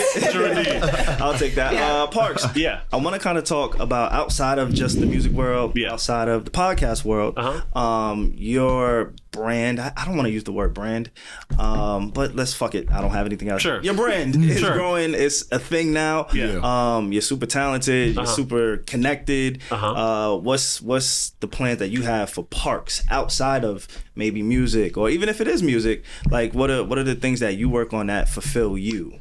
Man, that's a loaded question, and I honestly, I don't want to say I don't plan for the future because that's not accurate. I'm always thinking about the future. However, I do just try to kind of live day to day, moment to moment, do what I feel I need to do now, because maybe it's another going back to the disappointment and stuff like that. I am trying to, plan a future of like I would like to buy a house at some point and that kind of thing. Yeah. But as far as building my brand, I never look at it that way. Yeah. And I feel like a lot of people get caught up in looking at it that way. Yeah. While it is important, you also have to just do the work. That's great. You know what I'm saying? Like, let things come naturally. Yeah, like, and that's kind of been my mentality my entire fucking life is do the work hard, things will come out of it. But do you know what I'm saying? Now, because, and I agree with everything you just said. Yeah. But you are able to leverage things because of the brand, quote unquote. Sure. Yeah. Right? So there's nothing that you feel that maybe, okay, if I wasn't who I was on the podcast and maybe people didn't know me as well, those doors would be closed. Like, I'm sure there's a lot of doors that are open because of the brand. Some of them closed though, honestly. Yeah. Wow. Honestly, yeah. Why? I don't want you to go into it specifically. No, I'm not going to say specifics, but I've had people have concerns about the fact that we're on a podcast. Gotcha. And don't want, the media in the room type of situation. So how does that affect you? Does it suck? I understand it. Gotcha. And I, have faith in the situations that are still kind of on the table that it'll work itself out and everything will be fine. But yeah, so doors do open, but doors do close. So again, my mentality is to just keep working and do what I feel like doing, which is, mostly making music and working with the artists that I work with. And you know what I'm saying? Building studio and then things like getting engaged and, thinking about buying a house and shit like that. Like, not that I'm sure I'm close on that, but I like to think about that. Absolutely. Yeah. Was that scary? Like thinking of proposing? Wow. No, honestly, no, not at all. Did you just know? Wow. Yeah, I knew. I've been known. She just had very strict guidelines on how and where and when I was supposed to propose. Okay. Her mom had to be there. Her best friend had to be there. Got it. It could not be a holiday. Which now that I'm thinking, like, how the fuck are you getting all these people together? Yeah. But it's okay. He did it. He chose my brother's birthday, which is a holiday, which I would have normally avoided. But she lifted the holiday ban. I did. Sometime. I was like, come on. Yeah. I love that. That could be tough. So once she did that, I went and bought the ring, and then that's awesome. When she like once she lifted the ban, right after. So you were willing to kind of like abide by the rules, to make it work. If that's what she wants, that the engagement is for them, not for the dude. Absolutely. Like nothing is for us.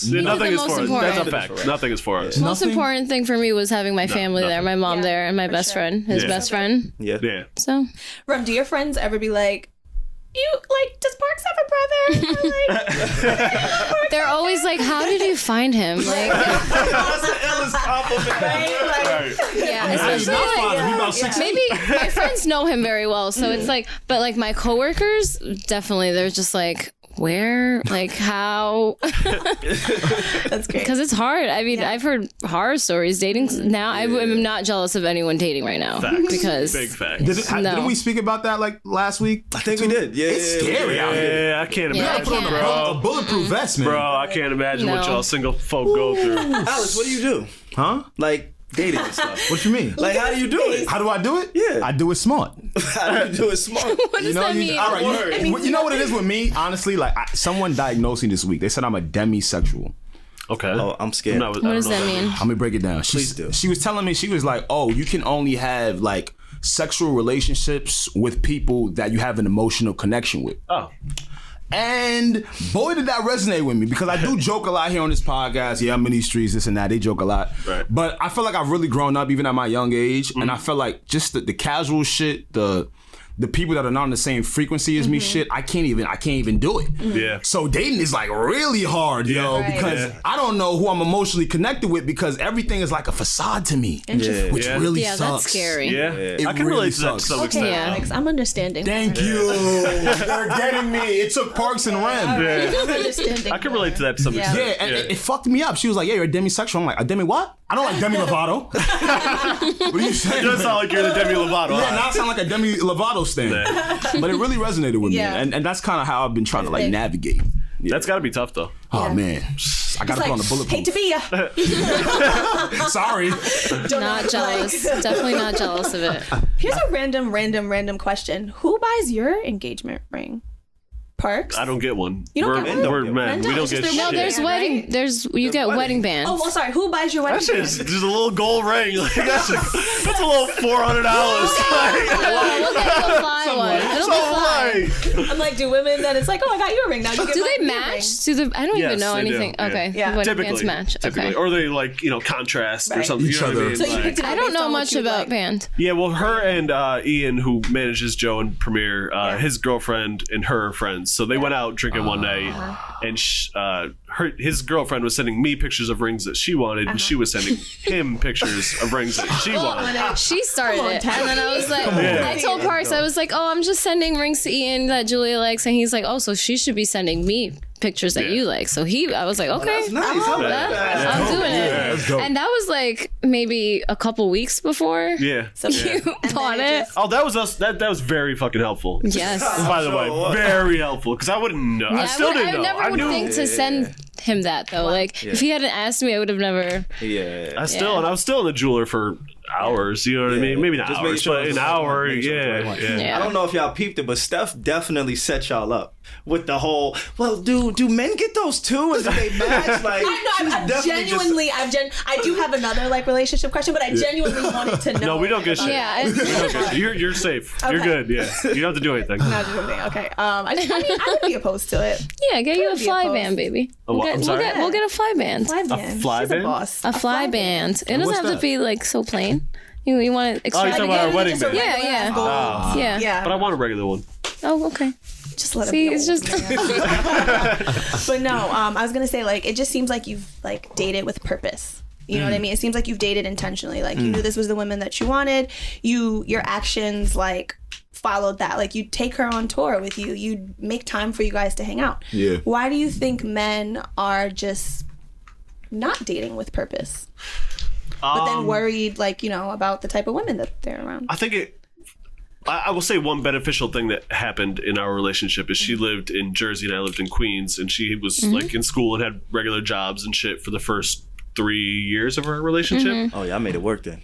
Yeah. I was So coming we to would only Queens be able to every really weekend. hang out like one or two nights, weekends, like Saturday, Sunday shit. You know what I'm saying? Maybe Friday, Saturday, Sunday sometimes. Yeah. But I think that shit is healthy, man. Like, But not that speaks spending. to Rem, yo. Yeah. A lot of women can't handle that. Yeah. It's not enough for them. Yeah. I think it was amazing for us to have that in the beginning. Because, I mean, like we were talking about being your own person, that definitely helps because I'm not around you all the time. Right. You know?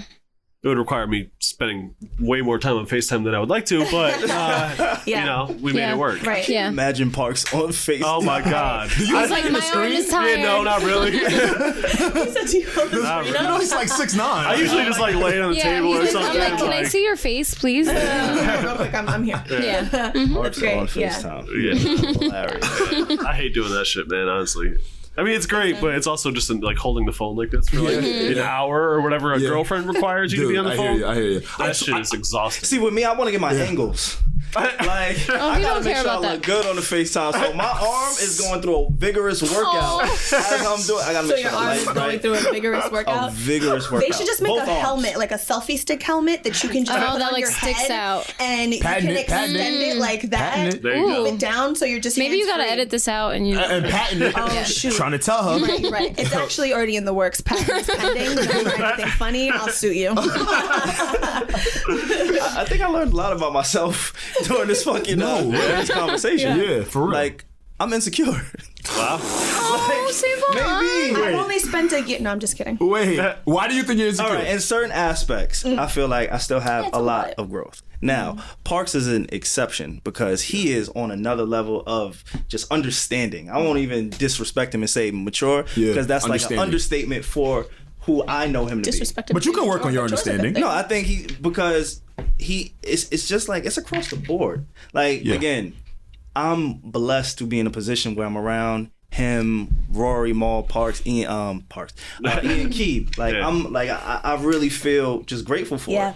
And again, like I said, I don't really get the time to say these things to any of these guys because they're just always working. And then it's not like, how do you even do that? Like Parks, how you doing? Yo, my nigga, I love you, bro. Like, I appreciate you, man. You know what I'm saying? Like you don't really get that time to say it. But then when I go home and I'm fucking driving for 2 hours, and then I'm like, you don't got time to think. Yeah, right. Like, it's important to tell people that you love them. It is, you know what I'm saying? Absolutely. And then just being grateful. But again, people ask me all the time, like, yo, how do you kind of manage with all of the different personalities? And Rory likes the salad this way. Right. He doesn't eat cheese, meat, nothing. Right. So you can't order something that has bacon on it because if it's in the same box, you know what I'm saying? Like, people ask me all the time, like, how do you kind of manage these things and know the tendencies and everything? And then I always kind of think, in as an individual, the four of them, and Parks has always kind of like have been the even keel, like he said earlier about himself. And just kind of embrace it. Like, I can make a mistake, I can fuck up. Nah, man, don't worry about it. Yeah. Like, you know what I'm saying? He's the guy on the team that's like, man, don't worry about it. Like, take that next shot. Well, in relationships and in work, like, unless you're like a doctor or something, it's not that fucking serious, man. Like, tomorrow's another day, damn it. Yeah. You know what I'm saying? Like, talk about it. The insecurity of being with someone, like, tomorrow's another day. Like, if you don't trust your girl to go out because you're worried that she might cheat, if she cheats, there's 5 million other fucking women in New York. You know what I'm saying? Like, not that I ever worried about that, but you know what I'm saying? Like, but it's facts. Like, in work, sometimes you fuck some shit up, and it happens. It's not the end of the world. As long as you don't do it all the time. Nah, you know what I'm saying? Like, how long do you think it took you to get to this level of understanding that SaVon is speaking to? Because I'm trying to achieve it very young. I feel like it probably happened probably early 30s, late 20s, early 30s. For me personally. Okay. Yeah. Okay. Yeah. I feel like men, that's like a period in men's life where there's like a little switch. Yeah. Like, it might be gradual a little bit, earlier. but yeah. Gotta stop sleeping in my jeans. Gotta stop sleeping in my Levi's. Yeah. Time to get off the couch, like get a real bed, and you know what I'm saying? Shave like, a little bit, put some cologne on. I was just talking about that the other day. I was like, oh, Say, you smell good or whatever. He was like, my mom told me I should start wearing cologne. It just warmed my heart. Small things. It's a little thing. My grown man shit, man. But no, I kind of want to stay and talk about, that balance and, going back to, this levelness and this maturity and this understanding that you've had. Sure.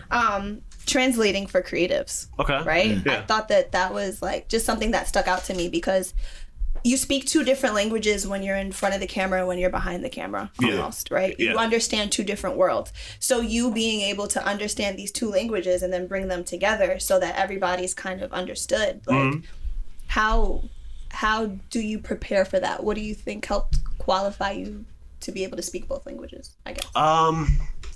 I guess just interest in both things. You know what I mean? I was always interested in music, and then that led me, we had to figure out how to record ourselves. The rappers I was working with at the time, and then I got good at that and kind of figured out that was a viable way to make an income. Yeah. And in some ways, I don't want to say an easier way to make an income, but a more consistent way of making an income than being a producer or a musician or an artist. So I latched onto that. And I have the creative side. I'm a very creative person. Yep. However, I spent a lot of time being the guy behind the scenes the facilitator. Yeah. So that kind of allowed me to be in both worlds a little bit. So I guess just in general, even if you may not be that person that wants to be an engineer or whatever, take interest in shit. Pay attention to people's shit. You know what I'm saying? Don't live in your own bubble. Yeah. Don't live in your own bubble. It's so important to be aware. Yeah. I don't hate people, but I hate unaware people. Yeah. It pisses me off. I don't hate people, but I really hate y'all. I really hate y'all. Like, I like y'all, but nah. Yeah. Because, like, it's so important to be aware in certain situations. Be aware if you're talking too much. Be aware if your breath stinks. Yeah. Be aware if you're not supposed to be there. Yeah. Be aware when you need to shut the fuck up. Yeah. Like it's very important, and some people really don't understand that. You spoke about being a producer, and I was speaking to my boy the other day, and I was telling him, I'm like, when I have kids, that's one of the trades I kind of want to put in their brain. Why? Because you're always gonna have a job.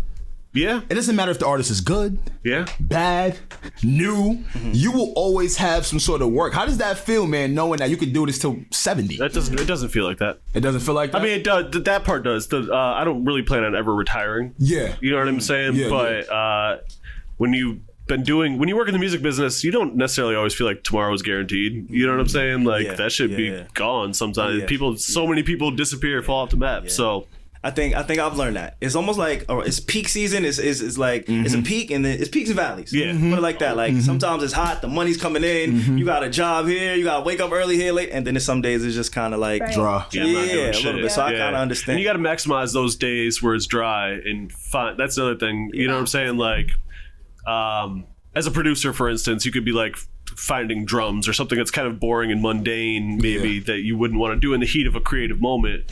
But you can be taking advantage or reading shit on the internet, or you know what I'm saying? Like, there's a million things that you can do as a creative person, or a musician or whatever, to utilize downtime. Essentially, I think that's been an important thing for me too. Is just reading constantly, whether it's the internet or trade magazines or books or whatever. Like, when you're not feeling creative, because that's another thing that happens as a creative, is there's roller coasters. You're not always up here. So you got to utilize the downtime and still doing things that can benefit your career. Yeah, that's dope. You know I think I've definitely learned that. Rem, he said he doesn't know if he's ever going to retire. Does that scare you? No, that's who he is. I wouldn't expect him to. I can't picture him not doing what he does. I think that he would be bored and bitter and being so upset. Like, Bored and bitter. Yeah, like he loves what he does. Yeah. No, it's true. And It's he'll sort of continue like to when do record that. labels like get new artists and they tell them what to do, when as if like what they were doing before wasn't working. Right. It's like, why would you stop someone from continuing to do what they want to do when it was working? That's why you were attracted to this act in the first place. So I definitely relate to what you're saying. Yeah. That's dope, man. Yeah. I really got some reflecting to do when I leave here. Like, holy Are you gonna become a better person after this? I might. I might. Before we get out of here, because I think that time is kind of coming to an end. I just want to talk about some of the bigger moments on the podcast. Okay. I think definitely since I've been on board, I've been a part of some of these moments with you. Yeah. But again, a lot of things just go unsaid, and you just put one foot in front of the other and go. So I got a few moments that I wrote down, and I just want to hear your thoughts in those moments. What you think the outcome would be? Were you nervous? Were you scared? Were you happy? And we'll go from there. Yeah, sure. So let's start off with the Nicki Minaj debacle that we flew to LA for. We were not home court in Apple headquarters. Not at all. So it was a little bit hostile. Very much not. Yeah. 40 screamers? Yeah, so a little hostile environment. What were your thoughts? The internet went crazy. Man, I don't even really honestly know. Well, at first it was weird because they only had like one mic or two mics. Yes. Rory and Maul were splitting one mic, and I was not going to try to squeeze in to be a third person on that same mic. So I was just kind of chilling, honestly. And then Joe Like, it wasn't left. directed at me. Yeah, Joe left, and I wasn't sure if he was coming back or not. So we just hung out for a minute. I followed Maul and Rory's lead because they were just still sitting there chatting. So I was like, all right, fuck it, we're here. Gotcha. I'm gonna sit here and soak up the moment. I don't give a shit, like whatever. They had champagne for us and shit. Like, I'm gonna chill. I'm gonna chill and ride it out. Okay. Pusha T. That was a huge moment. That was a huge moment. Pusha T kind of dropped a bomb on like the fucking world on the podcast, basically just revealing Drake's whole life that we didn't know about, at least. Yeah. And I know while we were doing it, I was just in awe. Like, that was probably the first outer body experience I had as a fan, because I'm a huge fan of Pusha T. Me too. And so, I think all of us are. Yeah. Like, it's almost like, how can you not be? Right. And then for him to want to come to us, and for him to have these things that we didn't know what the fuck he was going to say. Right. We knew it would be a moment, right. But for it to be that moment, like, it shifted hip hop. It shifted the conversation. Yeah. And I think it's a moment that we may not get the credit for Yeah. But, you know. I never thought about it, actually. Yeah, you're right. I don't know if I gave us credit for that. You know what I'm saying? Like, yeah. Because you don't. You don't. You just don't. Yeah. So now looking back on it, what do you think? What were your thoughts? How'd you feel? I mean, I just was happy to, like, be able to sit around and kick it with Pusha T. Like I say, it's one of my favorite artists, really. So I had met him once because I was always a assistant to the music director of the BET Awards. So I was always there with Preem and my guy Charles at the Cypher shoot. So I met him at one of the shoots. And he was super cool. All those guys are actually very nice. All the good music guys are like, they come up to you. Yeah. You know what I'm saying? Like, which is weird. Like when celebrities come up and say, hey, by the way, I'm Common. You're like, I know. Big fan. Or start rapping all his lyrics. Yeah, right. But that's how Push was then. You know what I'm saying? So I wasn't surprised that he was so cool and cordial when we did the shoot at Joe's. So, man. What did you feel about the moment, though? Like, once we recorded it, dropped it the next day, and the world went crazy. It was great, except we got in trouble for not editing out something at the beginning. Okay. Oh shit! I didn't know that. It's going now. Don't worry. It's going now. Yeah, we fixed it. Okay, and the last moment that I really have was another moment that you were a part of. This was before I even met any of you guys. I was really on the outside looking in on this moment. Drake versus Joe. How hard were you working on these records? Bro, oh my God. It was insane. I know Joe was in a wild state of mind. He dropped like 6 diss tracks, right? Yeah, I think it was 4 that officially, maybe 5 that officially released, but there was a lot more that we recorded. No. Bro, oh my God. That shit was intense. First of all, we were in the studio nonstop for like 4 days. I left to go to her college graduation party, I think it was. They were in Jersey. I remember he's just like... Maybe it was a birthday. It was one of the other. Yeah. And I left the studio at like 10 o'clock at night or whatever to go to her party. And that was the only time I left the studio, actually. So, it was... I remember visiting you guys over there. We were in the middle of working on an album, so we got completely derailed. And that kind of led to me just finishing up Rage in the Machine, honestly. Because it was like, he did that, and then after that, him and Sin started to become an item, so he was kind of derailed musically. Right. So we put it together. But as far as the actual beef, man, it was a lot of time in the studio. It was great because A-Rap was in there just chopping shit up, making new shit. Joe gave him ideas, and like I said, there's at least 3 or 4 more that didn't come out. Was there ever a time where you looked like, Joe, you gotta chill? Like, bro, you gotta relax.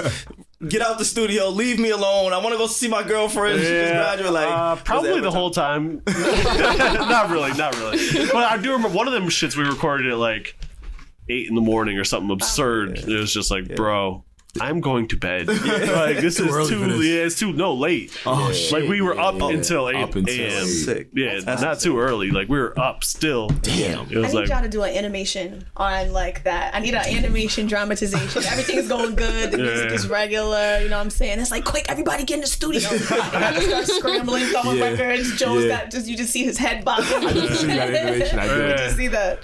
Joe was going. Yeah, a lot of cigarettes. A lot of cigarettes. That was an intense. I feel like it lasted. I want to say it lasted a month. I could be wrong about that, but it was a long, maybe a couple weeks. It was a long time. A fucking long time. Crazy. That's crazy, man. Those are some wild moments to be a part of. And again, I don't know. I think, and I loved a couple of them, by the way. I think that most of them I liked, but it was too much. You know what I'm saying? But Wake and Making a Murder were super dope. Yeah. And I think the other ones were dope. It was just like it was overkill. It was a lot. It was overkill. Yeah. People weren't ready for that. Yeah. Did you guys hear that stat that came out today about Eminem? He set a world record for, I think it was 229 words and 30-second span. In that Godzilla record. We were just listening to exactly. Was it sort of like that in terms of like the volume of diss tracks coming out? Like people just not listening? No, people still listen to this. Yeah. Or taking it seriously enough. I think, at some point. a lot of balls. Yeah, I think at some point people probably checked out. For sure. I mean, at first they were very, like, the Making a Murder was the first one, and that one did super well. Wake did super well. Yeah. And then after that, I think people, gradually dropped off. But that shit was fun, honestly, man. I like, that's one thing you gotta love about Joe is his intensity. Yeah. You know what I'm saying? His passion, his intensity. Yeah. It's contagious. Yeah. It's very contagious. Yeah. I think a lot of the time, especially before Alex and Steph met Joe and met, all of the team, I think I kind of took some of that and implemented in our kind of operation. Yeah. And Steph has called And me. it ain't work. No, it didn't. Because that's just not like, you can take and pull. Like I said, I take from all of you guys at some level. Yeah. And that's why we've able to like create what we have. Right. Yeah. But it's contagious. Yeah. That's all I'm saying. Yeah. Its intensity is contagious. I also want to ask you, because like you're the one from the show that like made it onto our show to like come and hang out with us. So what do you see in SaVon? Like what do you admire in him?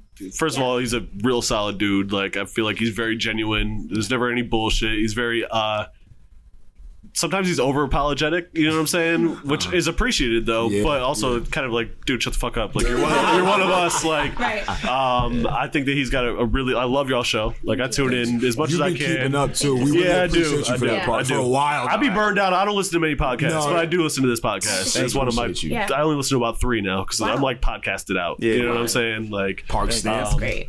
But yeah, I love what y'all doing. thank you. Like I said, he's a hard worker. He's very sincere. Yeah. So same with Alex too. Actually, all you really, honestly, we only worked together on the one live show, but you worked very hard. So. Thank you. And I just appreciate that. genuinely like you guys, so I want to come Thank hang out and you. talk Thank you. shit. Thank you. Really appreciate it, man. Thank you. A lot of people Yeah. always ask, like, yo, why don't you guys get somebody from the Joe Budden Podcast on the show? And Right. the thing for me, or all of us, was it has to kind of make sense. Yeah, I gotta be right. Natural. I don't want to just ask them to take a time out of their day, out of their life. Right. Yeah. Right. Just, to kind of, and it's not even like you guys would just give me a look. It's like, I want them to want to come. Yeah. Yeah. Parks is in support of us. He fucks with us heavy. So Yeah. thank you for pulling up, bro. Thanks, man. No, thanks for having us. And Thanks Rem for as having well. us. Thank Thanks for Thank having you. us. Thank you for sure. Is there anything else that you guys want to? One last thing. What's up? Sure. Because we couldn't get out of here before we get into like what you really do, which is make music. Yeah. You seem to have a trend of making these seasonal albums. Like you link Yeah. up with Passport a lot. Yeah. Are those like your favorite projects where you can just tuck in with someone you really bang with? Oh, yeah, I only regardless of not the notoriety, etc. 100%. As far as producing and creating like my actual like songwriting, making music, I only like to do it with people, and that's a hindrance absolutely to my career, and I recognize that, and I'm okay with that. But I only like making music with people I actually like. Yeah. I will never make a song with someone I do not like. That's great. It's never gonna happen. Yeah. As far as like mixing or recording someone, not a problem. Yeah. But making music. But even that, honestly, I don't really do that with too many people or haven't done that with too many people I don't fuck with on a personal basis. But as far as actual my fucking music, it has to be with someone that I like love. You know what I'm saying? It sounds like it's like an obvious question, but it's like, why won't you? Why won't? Because some people will. Yeah, a lot of people do. I'm not knocking anybody that does do that. Like I said, it's a hindrance you're to my production career, honestly. Right. But I just when you're creating, at least in the way that I enjoy creating, you're spending a lot of time with that person. You know what I'm saying? So doing that with someone that you don't like is not going to fucking happen. Yeah. And I'm also like, I guess it goes back to my OCD, but I'm not like making a bunch of beats for no reason.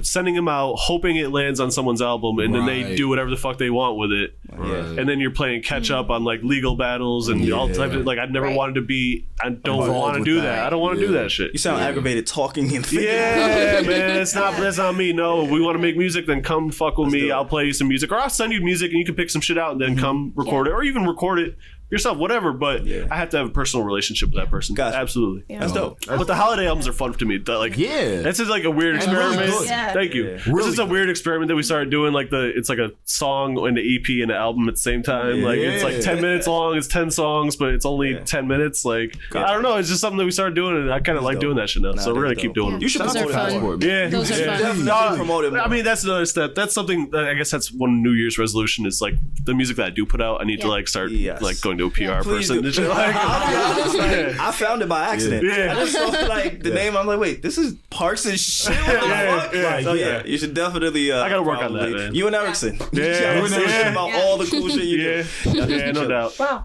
I gotta work on that. Anything? You cool? Yeah, I'm good. Cool. All right, I think the final thing for me is we've created this super huge influential platform. You have influence, obviously. All of us have some type of influence. What are you most proud of that you've put out into the world? Positivity, I think, and like I try not to be. Sometimes we make jokes and shit. You know, like the other day we made a joke. I made a joke about listening to Whitney Houston in the bathtub because that's genuinely what I listen to when I'm in the bathtub. And I didn't know that she died in the bathtub. I felt fucking terrible about that because that's not really my type of joke. You know what I'm saying? I think Rory caught it. but he kind of I remember. I'm just thinking, I didn't know that. Honestly, you know what I'm saying? I didn't know that either. In general, like acceptance, like I talk a lot of people from Latin American countries and whatever, like reach out to me and say thank you for talking about Bad Bunny or whatever it may be. Like I like doing that type of shit. You know what I'm saying? Like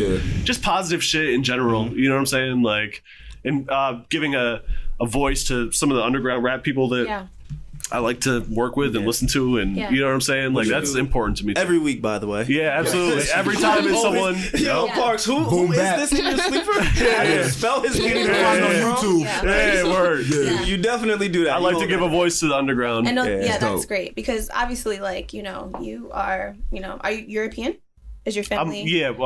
I'm several generations, but right. But German and Irish. Yeah, like you're a white man. I am. And I think that white men don't tend to recognize their privilege in the world sometimes. So when you meet someone who is not a person of color, who does recognize that privilege, who does reach down and say, I'm going to use my privilege to promote you, to give you a voice, it's like, wow, like, super dope. It's refreshing and it's a breath of fresh air. Thank you. I don't intend to be like I don't even like the white savior kind of thing. Like I can't watch them type of movies or anything like that. So I do appreciate that. Or even just comes being across that way, respectful of our culture. Yeah. Like, you and Rory do a phenomenal job and in our space. Yeah, it's amazing. Thank you. Real talk. Thank you. I appreciate that. Man. Yeah. Well, thank you. Thank you. Thank you for pulling up. Again, make sure you guys go on YouTube, check out Alex's. What happened? Our website. Talk about it. Our website. Oh, you don't whisper, nigga. Talk. Cut me off. Damn. I'm sorry, I didn't want to talk over. Hey, y'all. It's up. The website's up. The needtoknowpodcast.com. Listen, your merch is there. Please let us know about if you have any questions. DM us for business inquiries. For sure. And you guys have been asking for merch for the longest. Right. Yes. So, you know what I'm saying? Get on that. Go do the right thing, all right? Needtoknowpodcast.com. Take a photo in it. Take a photo. Yes, and please tag us. Yes. Do a photo shoot. Yes. Don't send it to me. I don't want to see that shit. I promise you. You can send it to Alex and Steph. They can do all that good shit. Again, Parks Rem, thank you guys for pulling Thanks up. For having me. I truly so appreciate it. Chapter 87, correct? Yeah, man. Episode 87 of the Need to Know podcast. Again, it's what you need to know when you need to know. Y'all already know who the fuck we got in there. Catch you guys next week, man. Later. Yeah.